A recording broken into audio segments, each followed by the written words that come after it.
আজ আমি পেঁপে আলু রসা তৈরি করব। সেই জন্য কেটে নিয়েছি পেঁপে, আলু, টমেটো, ক্যাপসিকাম।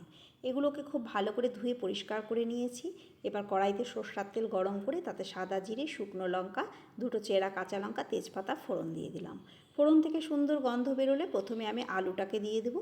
তারপর আলুটাকে 1 মিনিট ধরে ভালো করে নাড়াচাড়া করে নিয়ে এর মধ্যে দিয়ে দেবো ক্যাপসিকাম কুচি।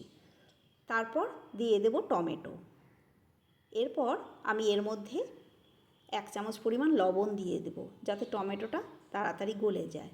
এইভাবে 2-3 মিনিট নাড়াচাড়া করে টমেটোটা গলে গেলে তার মধ্যে আমি পেঁপেগুলো দিয়ে দেবো। তারপর আবারও 2-3 মিনিট খুব ভালো করে নাড়াচাড়া করে একটা ঢাকা দিয়ে দেবো।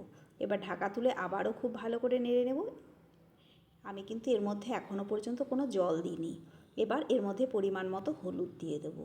তারপর দিয়ে দেবো কিছু ছোলা আমি সেদ্ধ করে রেখেছিলাম, ভেজানো ছোলা। সেই ছোলাটা দিয়ে সমস্তটা খুব ভালো করে ভেজে নেব।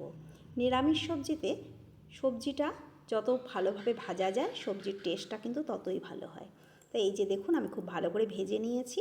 এবার এর মধ্যে 1/2 চামচ পরিমাণ আদা বাটা, 1/2 চামচ কাঁচা লঙ্কা বাটা আর 1/2 চামচ পরিমাণ জিরের গুঁড়ো আর সামান্য পরিমাণ জল দিয়ে মশলার সঙ্গে সবজিটা খুব ভালো করে কষিয়ে নেব।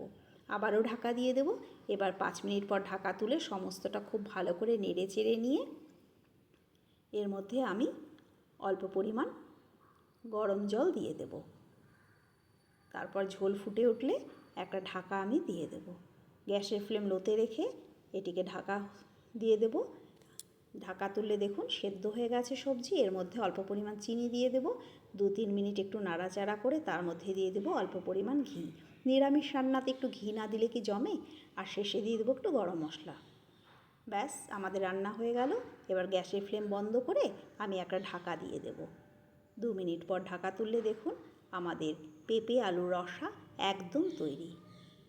এই ছোলা সেদ্ধটা আপনারা ইচ্ছে করলে নাও বা দিতে পারেন, তাতে স্বাদের কোনো হেরফের হয় না।